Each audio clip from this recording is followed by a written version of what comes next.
Bonjour et merci à vous une fois de plus de vous connecter sur TCTV. Bienvenue sur cette tranche politique débat ouvert. Moi, c'est Eric Boukoula.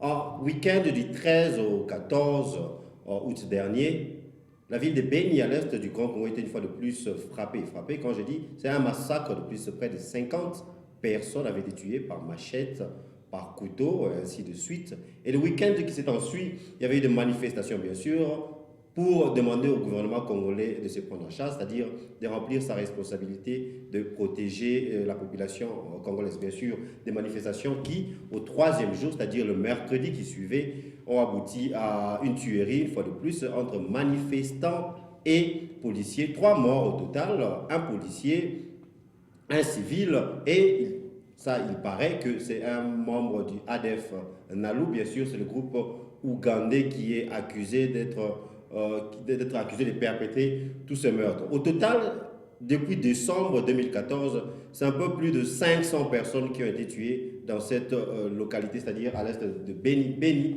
la ville Beni centrale, et ses périphéries. Quelle en est la cause? Y a-t-il une solution?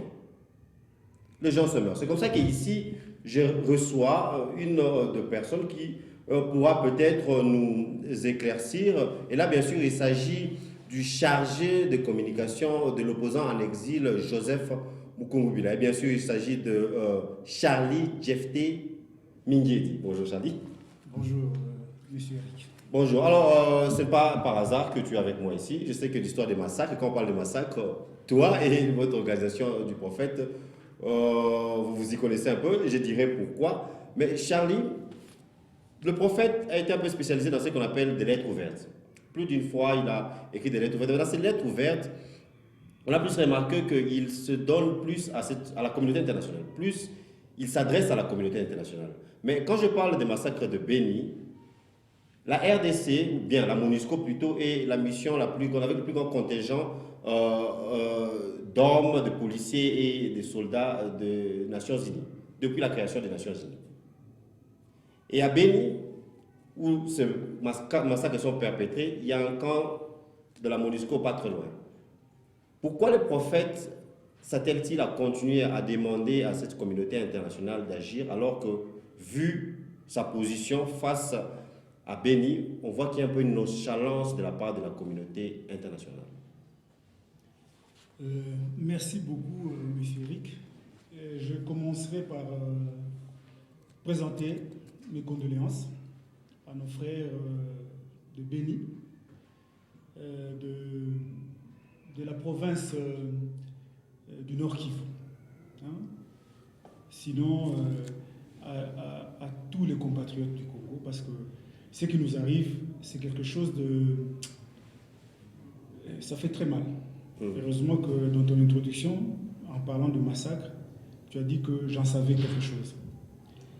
Nous qui avons vécu le massacre, nous savons ce que ça veut dire.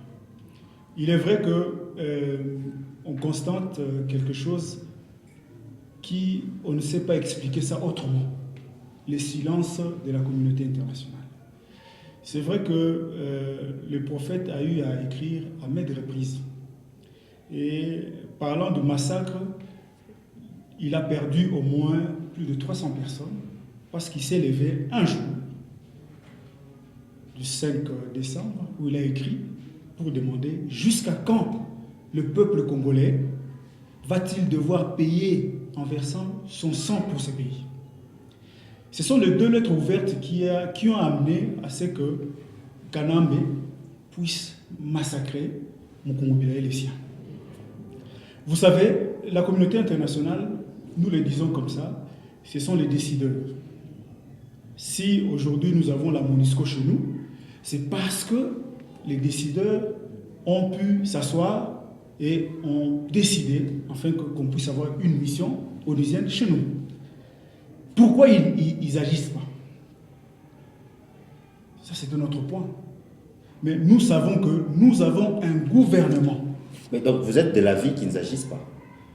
Justement parce que... Mais pourquoi alors, c'était ça exactement ma question, pourquoi le prophète s'attelle à écrire ces lettres dans lesquelles, bien sûr, il demande, il implore la communauté internationale de réagir? Pourquoi? Pendant que nous devons mettre chacun devant ses responsabilités.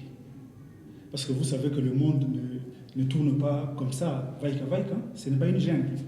Si quand bien même que chez nous au Congo, nous vivons cette jungle-là, mais nous savons que dans le monde, il y a un système qui conduit le monde. Nous devons le reconnaître, raison pour laquelle nous avons les Nations Unies. Quand nous écrivons, quand le prophète écrit, c'est pour mettre chacune de personnes devant ses responsabilités. N'est-ce pas la responsabilité d'abord du gouvernement congolais qui Mais le gouvernement congolais est irresponsable. Quand nous écrivons, quand le prophète écrit à la communauté internationale, parce que le gouvernement congolais est irresponsable. Vous vous rendez compte, vous venez de le dire à votre introduction, depuis 2014, vous avez dénombré ici le nombre de gens qui sont morts. Et tout le monde est en train de dire « je suis béni, je suis béni ». Est-ce que c'est aujourd'hui que vous entendez les Congolais dire que je suis béni, surtout nous de la diaspora? C'est aujourd'hui. Ce gouvernement devait attendre aujourd'hui pour déclencher, comme qui dirait, un deuil national de 3 jours. Pour le nombre de morts que nous avons connus à Béni. Écoutez, il ne faut pas se voiler la tête. Le prophète l'a dit clairement dans l'une de ses lettres. Il dit, ce que nous sommes en train de vivre à Béni, c'est parce que on a mis un étranger à la tête du pays. C'est ça le problème. Nous avons un étranger à la tête du pays. Raison pour laquelle nous sommes en train de vivre tout ce que nous sommes en train de vivre à l'est du Congo. En parlant d'un étranger à la tête du pays, on y reviendra parce que, comme on le sait, le prophète est vraiment hostile, si je peux le dire ainsi, au Rwanda et spécialement aux Tutsis, mais on y reviendra un peu. Alors, de la perspective du prophète, c'est-à-dire de vous aussi, quelle est la cause? Parce qu'en fait, il faut chercher une solution à cela, parce qu'il s'avère maintenant que la communauté internationale n'est vraiment pas en mesure de résoudre cela. Commençons par le début, commençons par le commencement. Quelle est la cause de ces massacres en fait? On se rappelle que c'est depuis 20 ans que la région de l'Est du Grand Congo est en instabilité. La situation sécuritaire là-bas est un peu précaire. 20 ans, je dirais que elle s'est perdue, la situation s'est perdue parce qu'il y a eu des tentatives d'essayer un peu de calmer les choses, il y a eu des négociations, il y a eu, comme je l'ai dit, le contingent le plus grand, la mission la plus grande des Nations Unies depuis sa création. Et là, bien sûr, je parle de la MONUSCO, mais toujours pas de solution. Quelle peut être la cause d'après vous?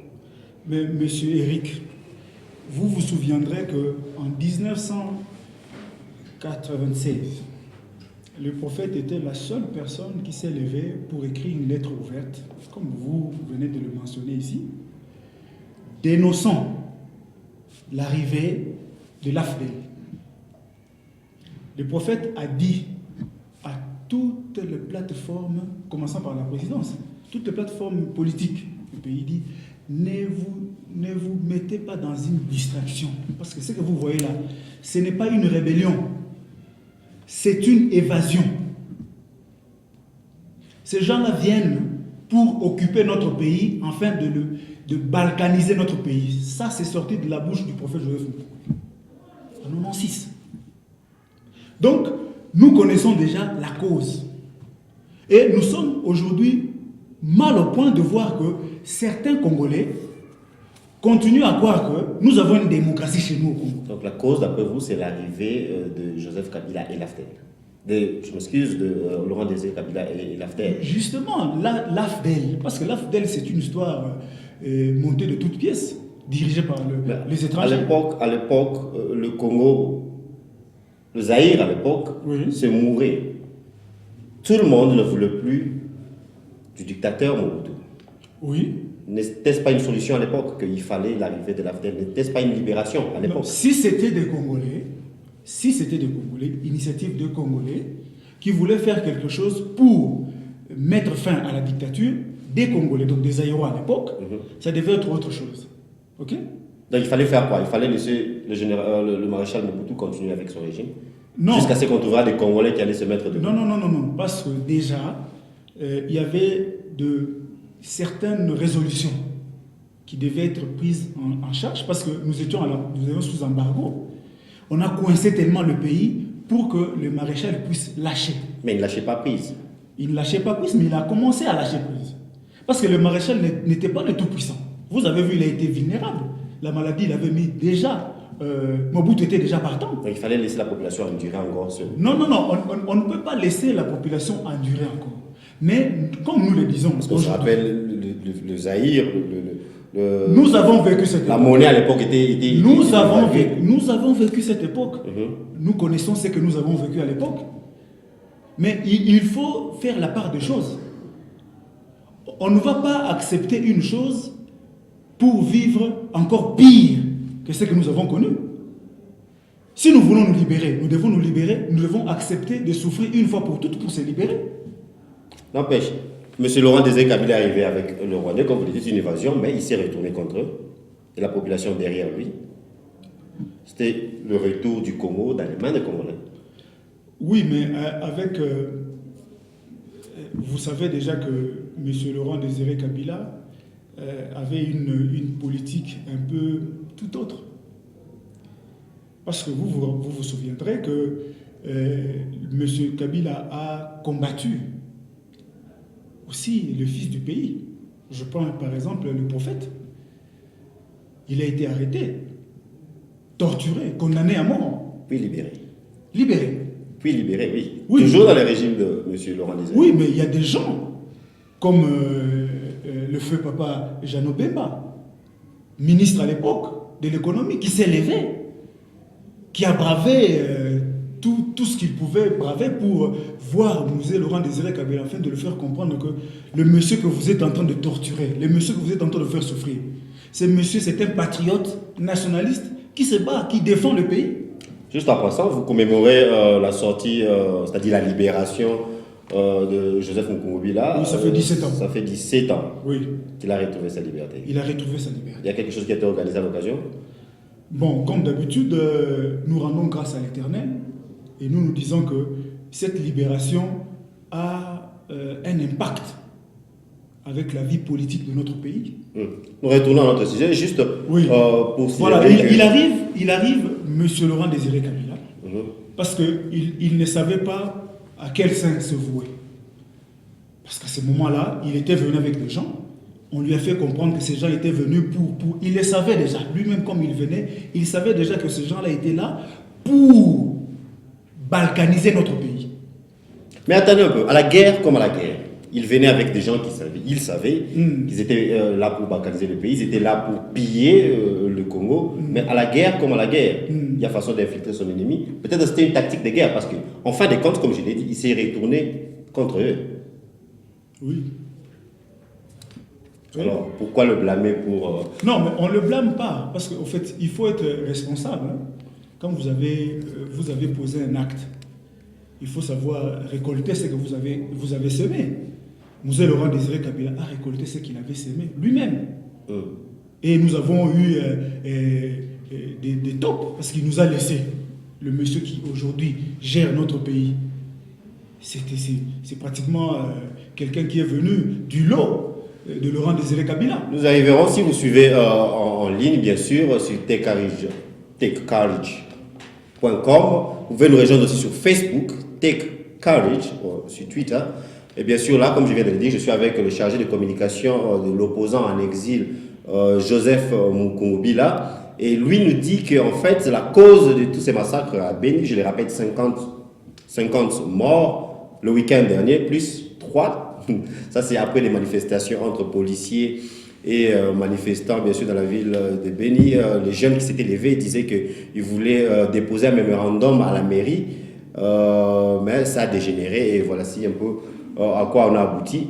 Vous avez donné la cause, d'après lui, la cause c'est l'invasion, qui ne plus libération, mais invasion. Et par là, dites-vous que Mobutu a raison quand elle disait qu'après moi, c'est le déluge. Ici, on n'est pas venu pour donner raison à Mobutu par rapport à ses déclarations. Mobutu a dirigé le pays pendant 32 ans. Il fallait attendre, il devait léguer quelque chose de bon.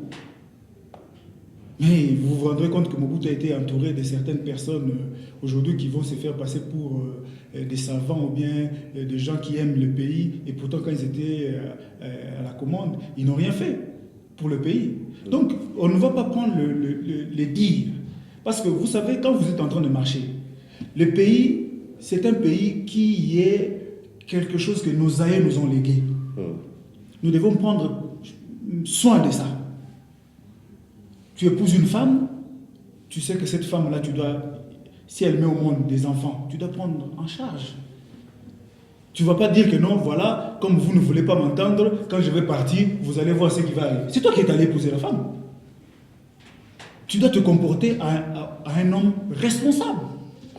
Là, c'était juste une parenthèse. Alors, comme vous l'avez dit vous-même, le prophète, on l'appelle le prophète de l'Éternel. Oui. Pourquoi? Mais un envoyé de Dieu, on l'appelle le prophète parce qu'il est l'ambassadeur. Et qui est bien sûr le prophète du ministère de la Restauration à partir de l'Afrique. Donc ça, c'est son église. Alors, vous l'avez dit, bien sûr. Non, ce n'est pas son église, c'est l'église de l'Éternel. Oh, voilà, il est serviteur dans l'église de l'Éternel. Il est serviteur dans l'église. Qui a fondé cette église? C'est l'Éternel qui l'a fondée. C'est l'église de l'Éternel. Ok, ça sera un autre sujet. Oui. Alors, en fait, il savait la cause, vous savez la cause avec nous. Mais quelle est la solution de votre perspective? Quelle est la solution à ces problèmes? Mais monsieur Eric, vous êtes malade, vous allez voir un médecin, vous allez voir un autre médecin, vous allez voir un autre médecin. Tous ces médecins-là, ils ne vous soignent pas. Et vous arrivez devant un autre médecin qui arrive à diagnostiquer votre maladie. Hein? Et puis vous allez dire que non, monsieur, merci pour avoir diagnostiqué ma maladie et je vais chercher un autre médecin pour me faire soigner. C'est comme ça que ça se passe. Logiquement parlant. N'est-ce pas que c'est le médecin qui a diagnostiqué votre maladie? C'est à lui que vous allez vous confier. Logiquement parlant. C'est comme ça. Parce que vous êtes passé par plusieurs médecins qui n'ont pas su quelle est la maladie qui était en train de ronger votre corps. Mais quand vous arrivez devant un médecin qui vous dit exactement ce qu'il y a, et vous-même vous dites, voilà, c'est ça que je suis en train de ressentir. Il dit, pour que je puisse guérir, pour que tu puisses te guérir de cette maladie, il faut ça, il faut ça. Il dit, merci beaucoup, je vais chercher notre médecin qui va me soigner. On se fie à la personne qui diagnostique votre maladie. Vous savez, le Congo, ce n'est pas un pays comme tous les autres pays. Regardez la richesse que nous avons. Ça montre suffisamment que notre pays est un pays particulier, exceptionnel. France Fanon a dit ceci. L'Afrique a une forme d'un revolver, hein, que la gâchette se trouverait au Congo. Pour moi, j'appelle ça une prophétie. Si les Congolais eux-mêmes ne comprennent pas que pour que tout puisse marcher, pour que tout puisse marcher, pour que la balle puisse sortir, parce que l'arme, c'est ça son travail, il faut que la balle puisse sortir. Si la balle ne sort pas, c'est que l'arme n'est pas bonne. Aujourd'hui, la RDC est le cœur du monde. Vous voyez comment toutes les nations de la Terre sont là chez nous. La mission onusienne la plus grande, comme tu l'as dit, chez nous. Pourquoi? Il y a quelqu'un qui s'est levé, il vous a dit le mal qui venait pour que vous puissiez justement se rendre compte, enfin, de ne pas tomber dans le piège. Vous avez fait fi à cela. Et le prophète a écrit encore une autre lettre pour dire méprise trop dangereuse. Il ne faut pas mépriser quand on vous dit des choses. On te donne un avertissement, tu méprises. Or, c'est cette personne qui a la solution. Quelle est cette solution? Mais écoutez, mon frère, la solution ne peut pas venir de la communauté internationale, mon frère. Évidemment, mais pourquoi alors? C'était la question même que j'avais posée au début, mais continuons de toute façon. Oui, je suis en train de...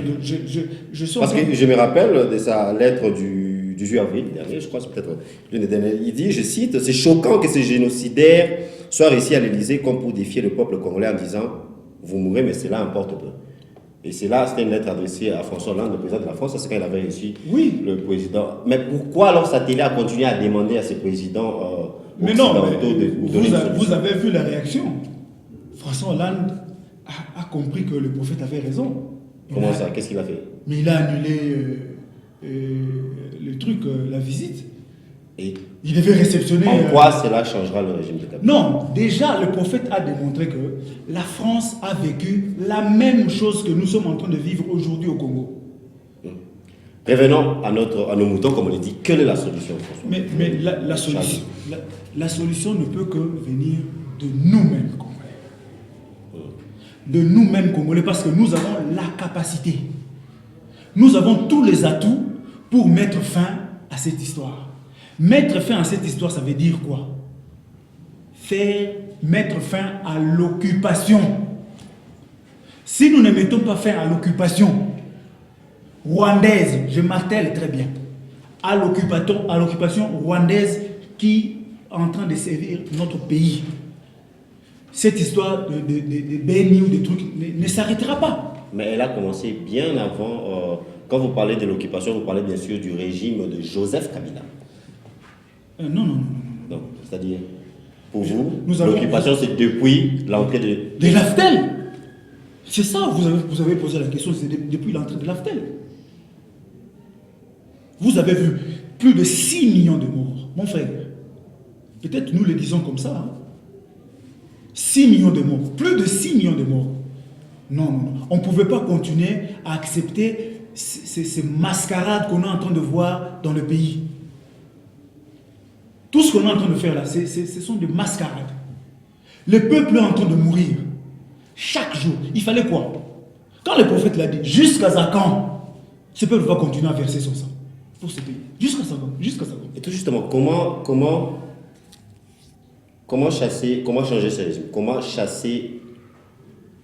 mettre fin à cette invasion? Mais écoutez, mon frère, vous avez vu dans la lettre, comme vous l'avez mentionné, dans la lettre du 28 mars de cette année, le prophète a dit quelque chose.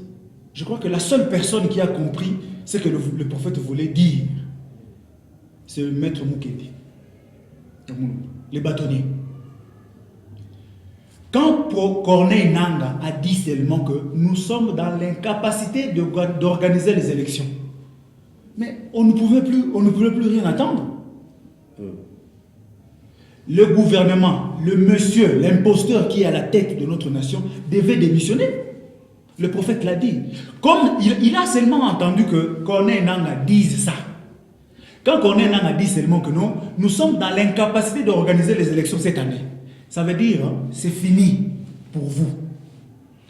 Lui, le monsieur qui dirige, qu'on appelle, que vous avez l'habitude d'appeler Joseph Kabila, il doit démissionner. Parce qu'il est dans l'incapacité, il est incapable. On lui a donné un mandat. Chaque fin mandat, il devait déjà garder l'argent, mettre l'argent de côté pour les élections. Il ne devait pas dire aux gens que non, nous manquons de l'argent. Non. Alors, juste une question qui me vient à l'esprit. Vous dites que, donc on est sous régime d'occupation. Quand vous dites qu'il y a une invasion, on est sous régime d'occupation. Oui. Un régime d'occupation, par la logique des choses, bien sûr, on ne le chasse pas par des élections, c'est par la force, bien sûr. Oui. Mais le prophète... pas seulement par la force. Hein? Parce que quand tu dis par la force, il faut essayer un peu de... Hein?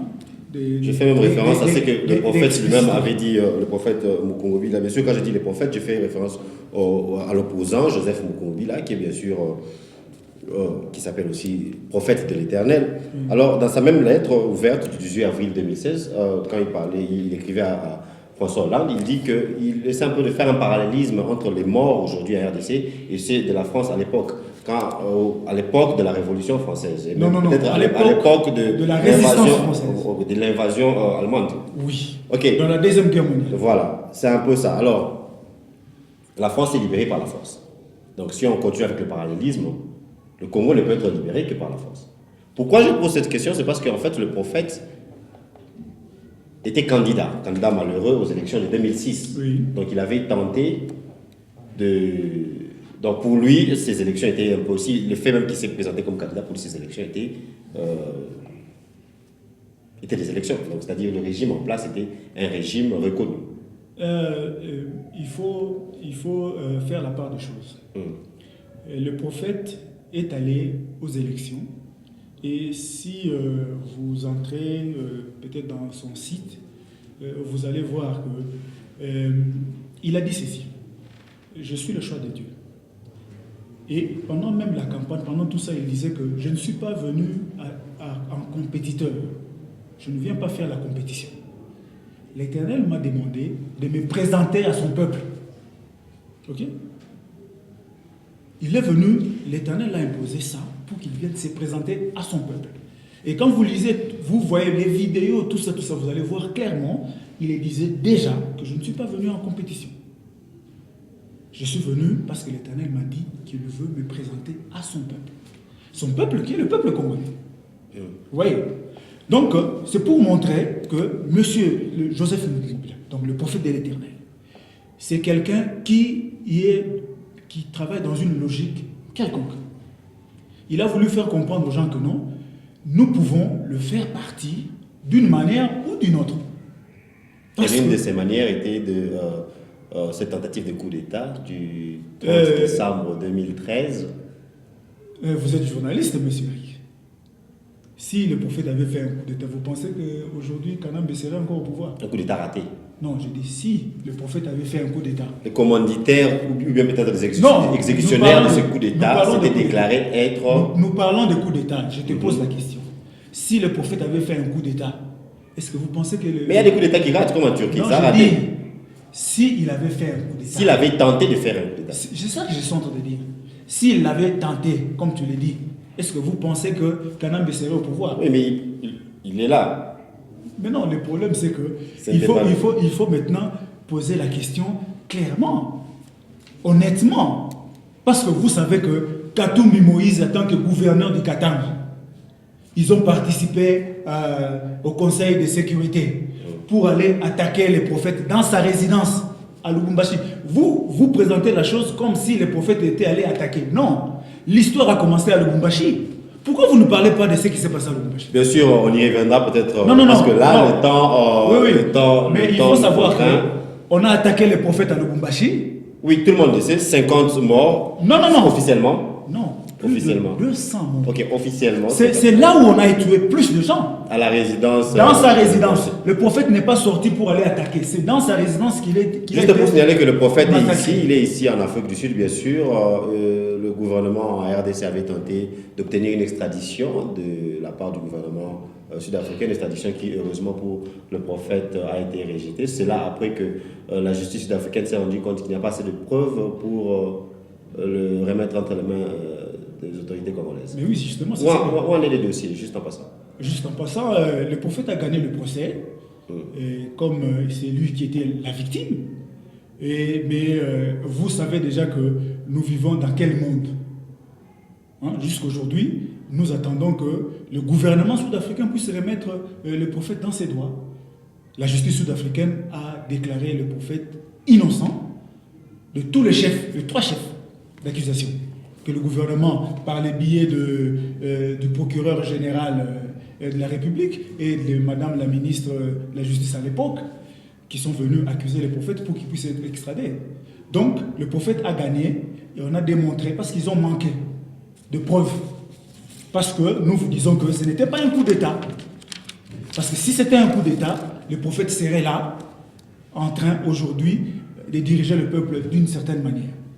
Ok, là, on tend même pas, on est vers la fin de notre émission. Bien sûr, on tentera de notre mieux d'accueillir le prophète lui-même ici. Ce sera possible quand?